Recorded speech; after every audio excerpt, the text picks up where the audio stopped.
ऐसा राष्ट्र जहाँ राम की मर्यादा है, कृष्ण की लीला है, अर्जुन का गांडीव है, बुद्ध की शांति है। हम विश्व की इतनी पौराणिक संस्कृति का होना, समूचे विश्व में ज्ञान का अर्जन करना, फिर भी इतनी बड़ी गुलामी, खिलशियों की गुलामी, मुगलों की गुलामी, आदिल शाह की गुलामी, निजाम शाह की गुलामी, सब संस्कृति का खात्मा। एक राजा नहीं बचा था अपना, एक राजा जो इनके विरुद्ध में लड़ सके, एक राजा नहीं बचा था जो अपनी संस्कृति लिए खड़ा हो। और 1630 में इसके बीच जन्म होता है।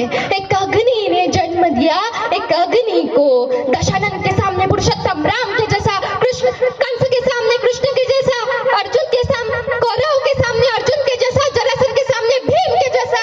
आपला महाराष्ट्राचे स्वाभिमान महाराज गणपती, भूपती, प्रजापती, अश्वपती, स्वर्णरत्न श्रीपती, अष्टप्रधान जागृत, अष्टवधान वेष्टित, न्यायालंकार मंडित, शस्त्रास्त्र शस्त्र पारंगत, राजनीति धुरंधर, प्रहूढ प्रताप पुरंदर, क्षत्रिय कुलावतंस, सिंहासनाधीश्वर, महाराज अधिराज, योगीराज, हिंदवी स्वराज्य संस्थापक, श्रीमंत श्री श्री श्री राजे शिव छत्रपती महाराज की, राजे शिव छत्रपती महाराज की, राजे शिव छत्रपती महाराज की।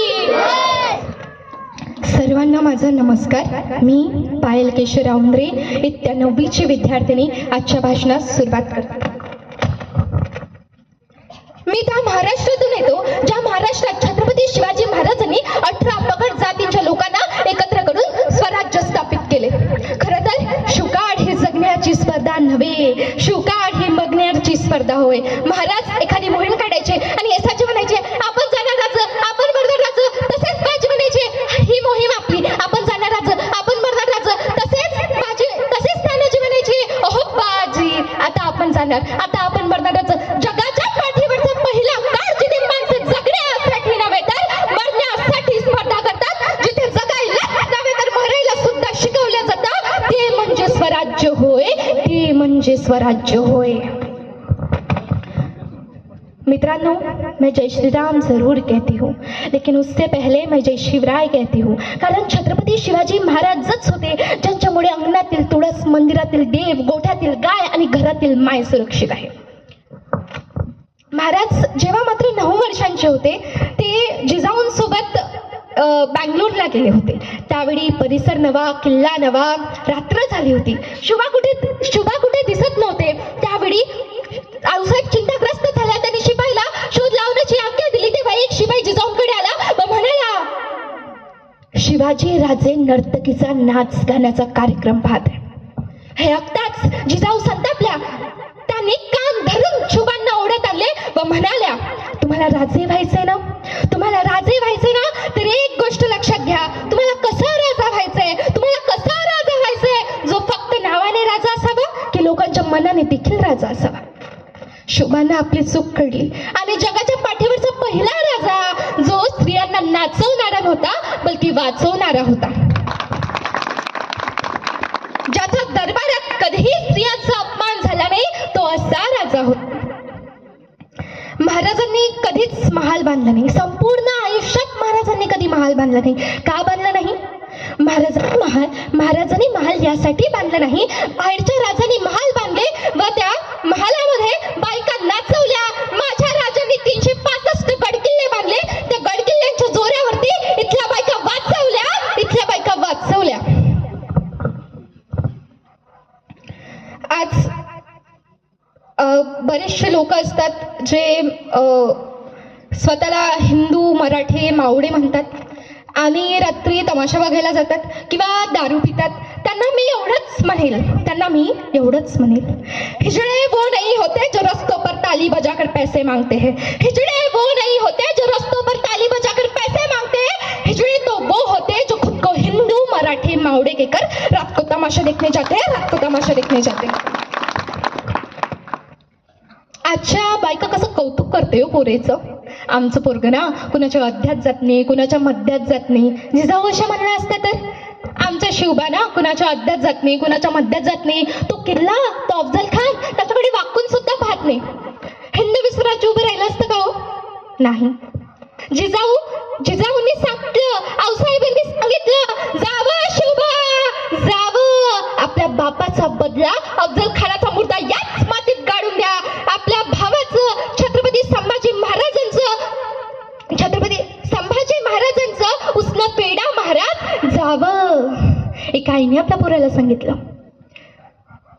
आजकाल बरेचसे लोक म्हणतात मुलींनी नजरात झुकून राहायला हवं. त्यांना मी एकच म्हणेल, या जिजाऊंच्या लेखी आहेत. यांची नजर स्वाभिमानाने नाही उठत, नाही लाजीने झुकत. यांची नजर स्वाभिमानाने नाही उठत, नाही लाजीने झुकत. यांची नजर फक्त आणि फक्त डोळ्यात डोळे घालून अडून राहते. अरे तलवारीपेक्षा तीक्ष्ण या नजरेची धार आहे. अरे तलवारीपेक्षा तीक्ष्ण या नजरेची धार आहे. महाराष्ट्राची वाघीण तू, भवानीचा वार आहे. अरे भगव्याची रक्षिणी तू, स्वराज्याची तू मेक आहे. भगव्याची रक्षिणी तू, स्वराज्याची तू मेक आहे. दुबळी समजू नको स्वतःला, जिजाऊंची तू लेक आहे. शाहिस्तेखानाचा प्रसंग तर सर्वांना आठवतच असेल. शाहिस्तेखानाची जेव्हा बोटे तुटली तो धावपळ करीत होता. तसाच त्यावेळी त्याची बहीण त्याच्याकडे आली व म्हणाली, हुजूर कसा हो गया वो शिवा मेरी वो नरादम शिवा मेरी छोटी बेटी को उठा कर ले गया. तेव्हा शाहिस्तेखान म्हणतो, चुप कर पगली, ये शिवा किसी की गर्दन मार सकता है, ये शिवा किसी की उंगलियां काट सकता है, पर ये शिवा किसी औरत या लड़की का बाल भी बाका नहीं होने देगा, बल्कि ये शिवा उसको उसकी आई भवानी मानता है. प्रबोधनकर ठाकरे सुद्धा म्हणतात, दादांनो तर चंद्रावर सुद्धा डाग असेल, पण माझ्या छत्रपती शिवाजी महाराजांच्या चारित्र्यावर तुम्हाला एक सुद्धा डाग पाहायला मिळणार नाही. मित्रांनो, ज्याला बाईतील ताई कळली मुक्ताईचा न्याहाळा झाला. ज्याला बाईतील ताई कळली तो मुक्ताईचा न्याहाळा झाला. ज्याला बाईतील पत्नीन कळाली तो त्याचा शाम झाला. ज्याला बाईतील ताई कळाली तो मुक्ताईचा न्याहाळा झाला. ज्याला बाईतील मैत्रीण कळाली तो याचा शाम झाला.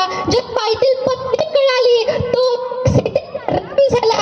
ज्याला बाईतील पत्नी कळाली तो सीतेचा राम झाला. आणि ज्याला बाईतील आई कळाली तो जिजाऊंचा शुभा झाला.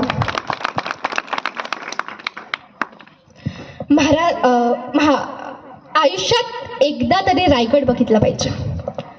का? महाराजांचे गडकोट किल्ले फक्त दगड नव्हेत, ते प्रत्यक्ष महाराज आहेत.